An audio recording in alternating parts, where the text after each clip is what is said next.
সামনে নদীর পাশে এখন গ্লেশিয়ার দেখা যাচ্ছে, আর গ্লেশিয়ারের মাঝখান থেকে রাস্তা কাটা রয়েছে।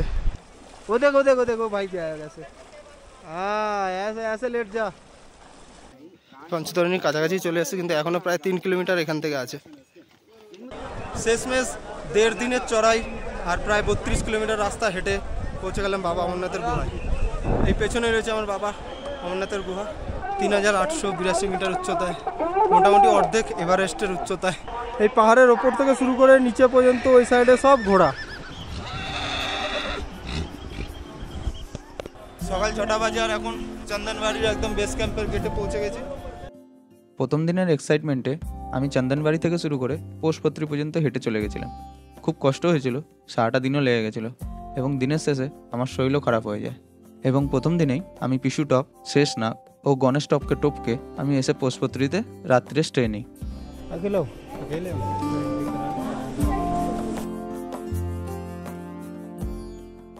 সেদিন রাতে শুধু বিছানাটা ধরেছিলাম আর শুয়ে পড়েছিলাম, শরীরে কোনো জোর ছিল না। পরের দিন খুব সকালেই ঘুম থেকে উঠেছিলাম এবং পোষপত্রীতে খাওয়া দাওয়ার কোনো অভাবই ছিল না। সেখান থেকে হালকা পাতলা কিছু খেয়ে রওনা দিয়ে দিয়েছিলাম। বেশি খাওয়ার ইচ্ছাও ছিল না, কারণ শরীরটা তো ভালো ছিল না, তাই। গুড মর্নিং ফ্রম পোষপত্রী। এখান থেকে এখন যাত্রা শুরু করলাম আমাদের হোলি কেভের দিকে।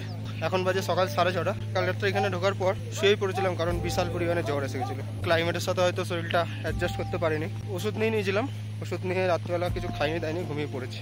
এখন সকালবেলা 3টে ভাই পেয়েছি, একসাথেই যাচ্ছি। ওরাও আজকে হোলি কেভ দেখে নিচে বালটালের দিকে যাবে। ইচ্ছা আছে একসাথেই যাওয়ার, শরীরটা একটু খারাপ লাগছে, জ্বর এখনো সারিনি। আবার একটা ওষুধ নিয়েছি, এখনো খাইনি, খেয়ে নেবো একটু পরেই। সবে খাবার খেলাম, চেষ্টা করবো আজকে করে সোজা বালতালে চলে যাওয়ার।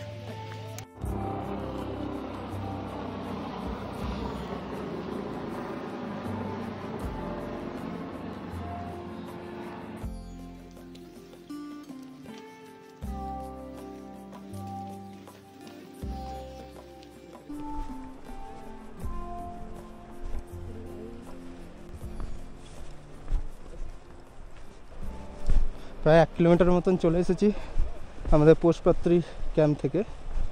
আর এখানের দৃশ্য কিন্তু খুব সুন্দর, মনে হয় যে এখানেই বসে যাবি, কিন্তু কিছু করার নেই, পৌঁছতে হবে আমাদের।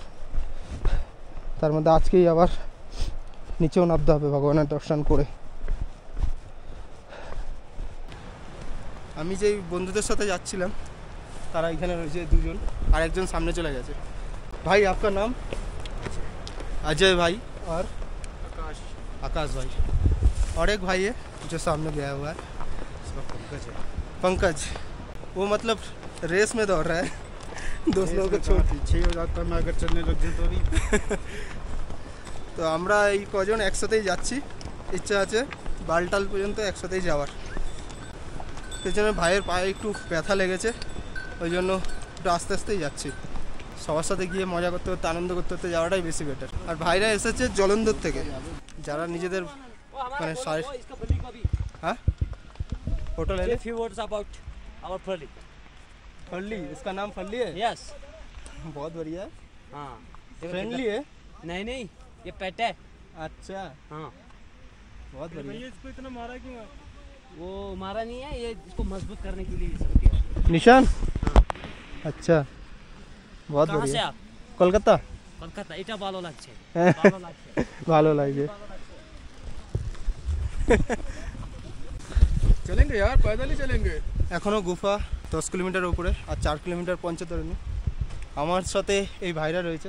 भैया এরাও বাংলা বোঝে না, তো हिंदी में ही बात करते हैं। ये भैया के नाम थोड़ा बता। विकास भैया और सुभाष प्रजापति। हम लोग गोरखपुर से आए हैं यहाँ पे दर्शन करने। गोरखपुर आपकी दूसरी यूपी से दूसरी बार की यात्रा है और पैदल यात्रा हम लोग की। मेरा पहली बार है भाई।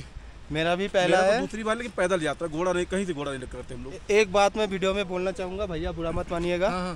मैं पूरा हट्टा कट्टा हूँ, फिर भी मैं रो रहा हूँ, और भैया की पैर में थोड़ी सी दिक्कत है, फिर भी कर रहा है। बहुत बढ़िया बात है। हर हर महादेव, हर हर महादेव। भैया आपसे मिलकर बहुत खुशी है हम लोग, आपने हम लोग का वीडियो बनाया, और बाकी जो लोग आएंगे यहाँ पे वो भी जरूर महादेव आपके यूट्यूब को इतना आगे बढ़ा दे कि दुनिया की कोई ताकत रोक न पाए आपको। हर हर महादेव। बहुत बहुत शुक्रिया, बहुत बहुत शुक्रिया। ये होती है इंस्पिरेशन, और हम लोग ऐसे पैदल चल रहे तो मतलब रो रहे हैं। ये भैया पूरा एकदम पहले से एकदम चंदनबाड़ी से एक दिन में पोस्टपत्री पहुंच गए थे। हम भी पहुंचे थे, लेकिन हम लास्ट बंदे थे पोस्टपत्री में। लास्ट बंदे थे हम, और भैया पहले पहुंच गए हमसे। बहुत অনেক ভালো লাগলো। এইগুলো তো দরকার, মানে এরকম একটা ট্রেক করতে গেলে এইগুলো হচ্ছে ইন্সপিরেশন আমাদের। तो भैयाদের बहुत बहुत थैंक यू, बहुत बहुत शुक्रिया भैया। तो एक बार हाथ भी मिला लेते हैं भैया से एक बार। जय जय भोले, जय भोले।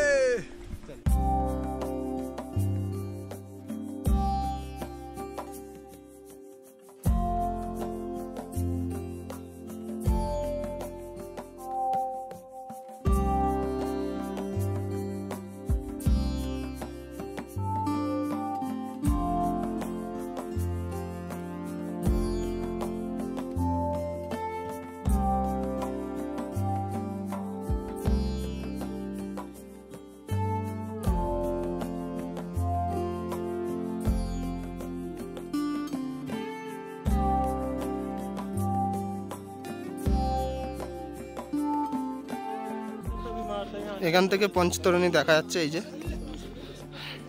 পঞ্চতরণীর কাছাকাছি চলে এসেছে, কিন্তু এখনো প্রায় 3 কিলোমিটার এখান থেকে আছে।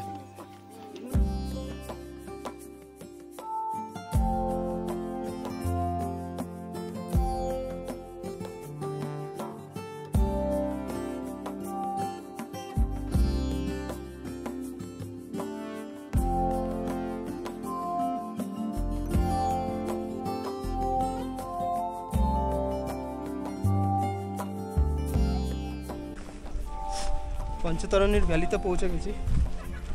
কি সুন্দর জায়গা, কাশ্মীর মানেই সুন্দর।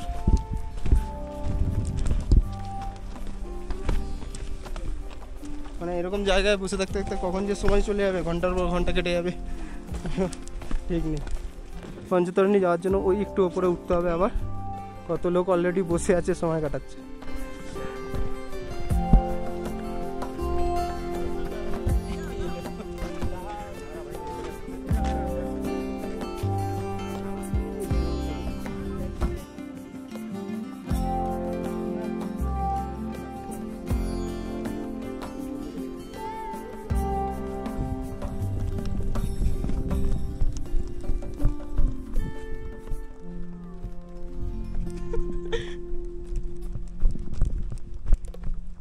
देखो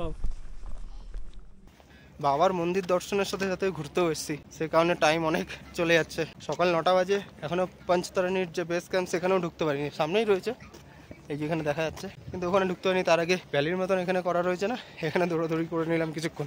এখনো পর্যন্ত 6 কিলোমিটার পঞ্চতরণী থেকে আমাদের পবিত্র গুহা। তার আগে একটা সঙ্গম টপ আছে, সেটা কিন্তু আবার একটু চড়াই। নিচে নামছি তাই হাঁপিয়ে যাচ্ছি, আবার চড়াই একটু তো কষ্টদায়ক হবে। धूप हो रही है, बढ़िया नहा लेते हैं। ओ भाई आगे जाके लेट जा, हो जाएगा एक बारी में। तेज है। अरे ज्यादा तेज नहीं है, थोड़ा सा आगे जा, एक बारी में हो जाएगा। वो देखो देखो देखो भाई क्या है ऐसे। हाँ ऐसे ऐसे लेट जा, यार एक बारी में हो जाएगा। बार बार जाने से अच्छा एक बारी में हो जाएगा। আমাদের গ্রুপের এক ভাইয়ের স্নান করার খুব ইচ্ছা হয়েছে নদীতে, ও চলে গেছে ওখানে স্নান করতে। তাই আমিও একটু জুতোটা খুলে নিয়েছি, তো পাটা ধুয়ে আসি আর কি।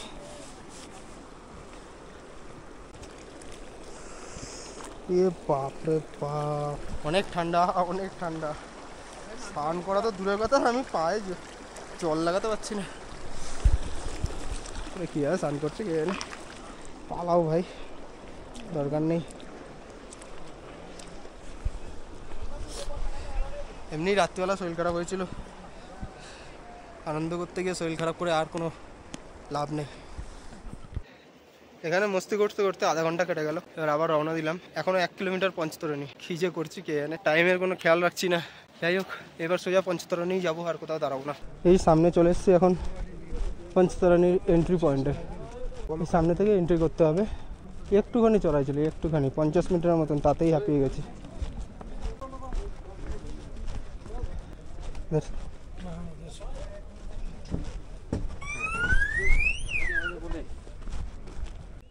পঞ্চতরণী, যেখানে ভোলে বাবা তার 5টা উপাদান রেখে গেছিলেন: পৃথিবী, জল, বায়ু, অগ্নি, আকাশ এগুলো রেখে গেছিলেন। এরপর মানে মহাপবিত্র গুহার জন্য মাতা পার্বতীকে নিয়ে অগ্রসর হয়েছিলেন। পঞ্চতারিণীতে অনেক ভান্ডারাও লেগেছে এরকম আমার, কিন্তু এখন আর কোথাও দাঁড়ানোর ইচ্ছা নেই, অন্তত কিছুটা এগিয়ে যাই। অনেক এখানে ভান্ডারা আছে, অনেক। এইখান থেকে আরও 9 কিলোমিটার বাবার গুহা। এই যে সাইডে টেন্টগুলো দেখা যাচ্ছে, এগুলো কিন্তু রাত্রিবেলা থাকার জন্য এখানে, মানে যারা এই পর্যন্ত চলে আসতে পারে বা আর পারছে না, বা এখানে থেকে একটু রেস্ট নিয়ে পরের দিন যেতে চায় বা কিছু, তারা কিন্তু এইখানে টেন্ট নিয়ে থাকতে পারে। এই সব টেন্টে থাকার ব্যবস্থা, বাথরুমের ব্যবস্থা রয়েছে, মেডিকেলের ব্যবস্থা রয়েছে, সব সব এই টেন্টগুলোতে থাকার জায়গা। আর 7 কিলোমিটার এখান থেকে, তারপরে কিন্তু মেন হচ্ছে সঙ্গম টপেই একটু খাটতে হবে।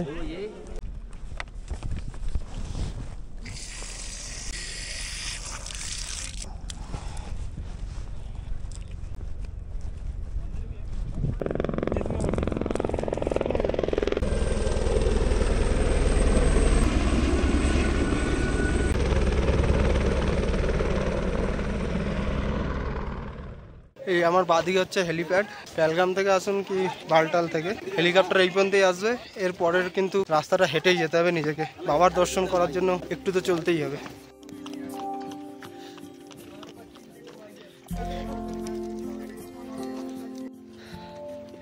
এইখান থেকে মোটামুটি চড়াই শুরু হচ্ছে, আর এটা কিছুই না, এরপরে আরো অনেক আছে। আর এই উপর থেকে চলে এলো বালটালে হেলিকপ্টার।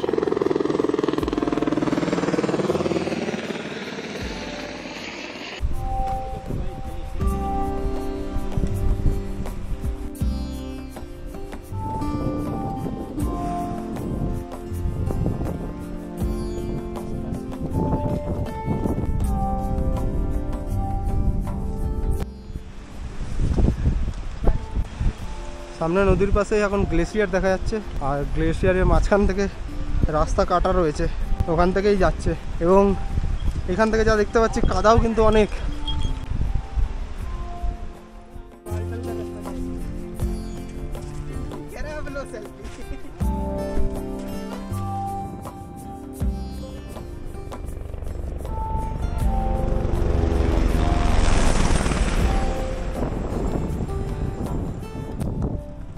এগুলো পুরো বরফের উপর দিয়ে হাঁটছে, বিশাল স্লিপারি, সে কালো বরফের মতন হয়ে আছে, পুরো বরফের উপর দিয়ে হাঁটা।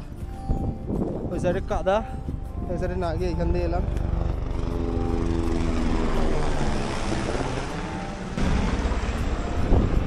প্রত্যেক 4 থেকে 5 মিনিট অন্তর অন্তরই হেলিকপ্টার, বিশাল লোক হেলিকপ্টার অ্যাভেল করেছে।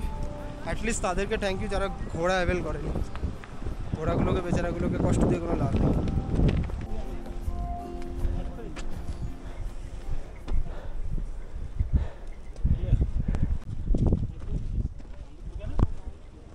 চড়াই শুরু হয়েছে, শুধুমাত্র এটা নয় কিন্তু, ওই যে ওপরে যে ছোট ছোট দেখা যাচ্ছে ওই ওপরে উঠতে হবে, আর ওইখান থেকে পুরো যেতে হবে।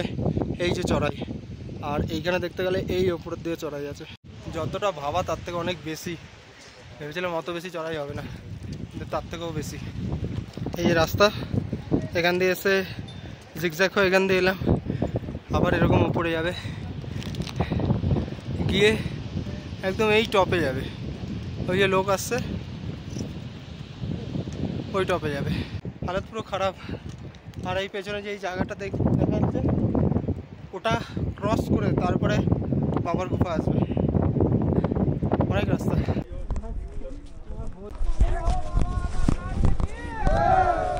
শেষের রাস্তা ধুলোয় ভর্তি, এত ধুলো যে কিছু দেখা পর্যন্ত যাচ্ছে না। দাঁড়িয়ে দাঁড়িয়ে যাচ্ছি, পুরো ধুলোয় স্নান করে নিয়েছি।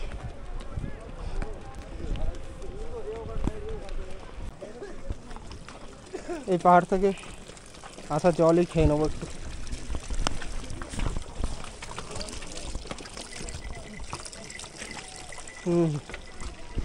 বাপরে, ধুলো খেলাম, জল নয়, ধুলো, কিছু ধুলো আছে এখানে। এই হচ্ছে বালতাল থেকে আসার রাস্তা। এখান থেকে সোজা যাবে, আর এটা এখন সংগ্রাম টপ। এই দুটো রাস্তা সামনে গিয়ে মিলে যাবে। ফেরার সময় আমাদের এই চড়াইটাই চড়তে হবে। সময় সকাল পাক্কা 11:30 বাজে। আর সংগম টপ থেকে আমাদের পবিত্র গুফা একদম পাক্কা 3 কিলোমিটার। আর এই 3 কিলোমিটার রাস্তা প্লেন, সবাই বলছে আর কোনো চড়াই নেই, কিন্তু আমার মনে হচ্ছে গুফার ওখানে গিয়ে তো একটু চড়াই আছে। ওই চড়াইটা না ধরলেও চলে। আর বালটাল যাওয়ার সময় কালীটপ পর্যন্ত কিন্তু একটু চড়াই আছে। এখান দিয়ে সোজা আর কিছুটা গেলেই গুফা দেখা যেতে পারে। তাই প্রথম গুফার দর্শন নেওয়ার যে আনন্দ, সেটা একটা আলাদাই উপভোগ। অনেক খাটনি করে অনেক কিছু করে এসছি এই পর্যন্ত। শরীর পুরো একদম সঙ্গ ছেড়েই দিয়েছিল প্রায়, তারপরেও এসছি।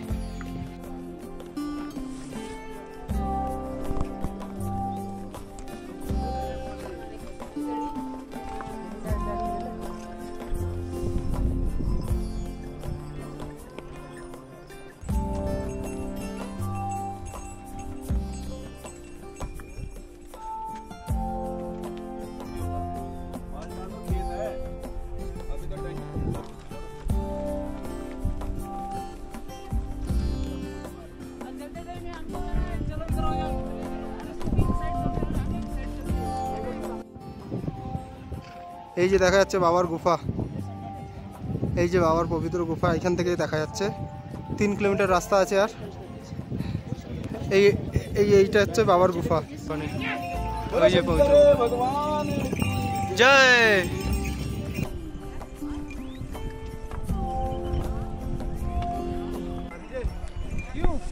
পৌঁছে গেছি, টেনে 1 কিলোমিটার জাস্ট।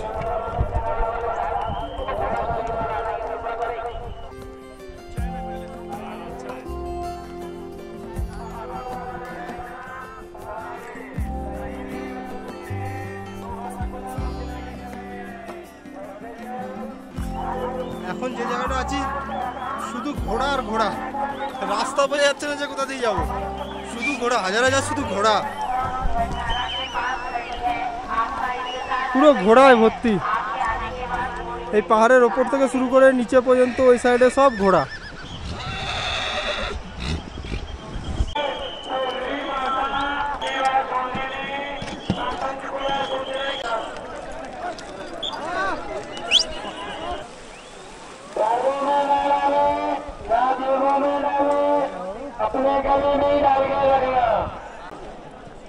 সকাল থেকে এত চড়াই উতরাই করার পর বাবা অমরনাথের গুহাটা দেখে সত্যিই মনে শান্তি পেয়েছিলাম। কিন্তু এবার পেটটাকেও একটু শান্তি দেওয়া দরকার। সকাল থেকে সেইভাবে কিছু খাওয়া হয়নি, পুষ্পত্রী থেকে যা খেয়ে বেরিয়েছিলাম সেটাই। फिर से गोलगप्पे भैया, खरा पानी की मीठा पानी? मीठा, ये मीठा पानी है ये। दो कोई नहीं, दो दे दो।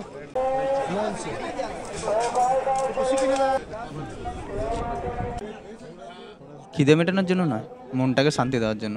সে ফুচকা হোক, ধোসা হোক অথবা দই বড়া, এই দিয়েই আমরা একটুখানি আনন্দ করে খেয়ে নিয়েছিলাম। তারপর রওনা দিয়েছিলাম বাবার গুফার দিকে।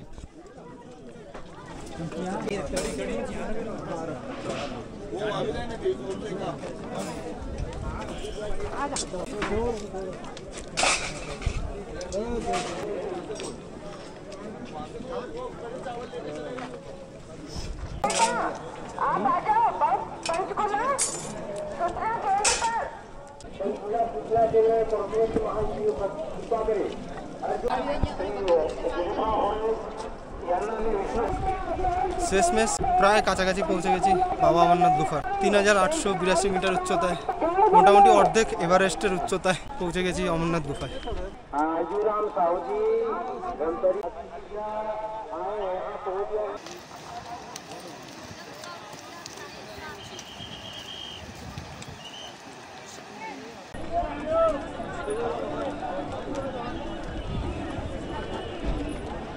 ফাইনালি পৌঁছে গেছি। এবার এইখানে ব্যাগপত্র রেখে উপরে যেতে হবে। কোনো কিছু নিয়ে যাওয়া অ্যালাউ নয়, ফোন, ক্যামেরা কিচ্ছু নয়, শুধু মানি ব্যাগটা নিয়ে যেতে পারে, কিন্তু এছাড়া আর কোনো কিছু নিয়ে যাওয়া অ্যালাউ নয়।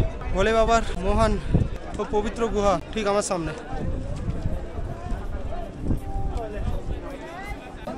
1.5 দিন এবং 32 কিলোমিটার টানা হাঁটা পথ অতিক্রম করে পৌঁছে গেছি বাবার কাছে, বাবার গুফার কাছে। সকাল থেকেই 3 ভাইয়ের সাথে একসাথে আসছিলাম, তাই জন্য আমরা গ্রুপে 4 জন হয়ে গেছিলাম।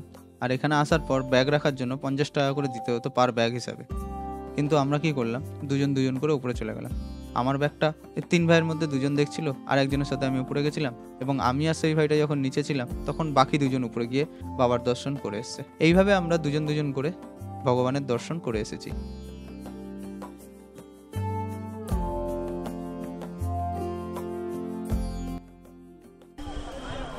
শেষমেশ 1.5 দিনের চড়াই আর প্রায় 32 কিলোমিটার রাস্তা হেঁটে পৌঁছে গেলাম বাবা অমরনাথের গুহায়। এই পেছনে রয়েছে আমার বাবা অমরনাথের গুহা। গুহার ভিতরে ঢুকে বাবাকে তো দেখতে পারিনি, কারণ বরফ প্রায় গলে গেছে, আর আজকে 17ই জুলাই, তাই এই সময় নেই। প্রথম দিকে যারা এসেছিল তারা বাবাকে দেখতে পেরেছে। আমি পার্বতী মাতার কিছুটা অংশ দেখতে পেরেছি এবং জোড়া পায়রাও দেখেছি। খুব কষ্টকর রাস্তা ছিল, সোজা নয়, খুব সোজা নয়। বাবা তার বরফের মূর্তিতে না থাকলেও ওখানে সবসময় বিরাজমান। এখানে অনেক শরণার্থী এসছে, সবাই হেঁটে হেঁটে উপরে যাচ্ছে।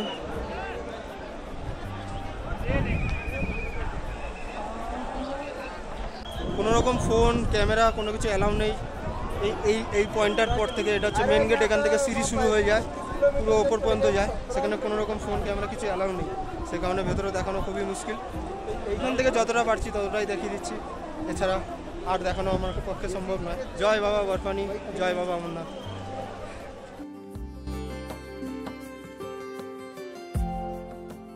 জীবনের অনেকগুলো ইচ্ছা স্বপ্নের মধ্যে এটা একটা ছিল, আজ সেই স্বপ্নটা পূরণ হলো। এবার আমি এখান থেকে বালটালের উদ্দেশ্যে রওনা দেবো, যেটা আমি আগামী ভিডিওতে দেখাবো।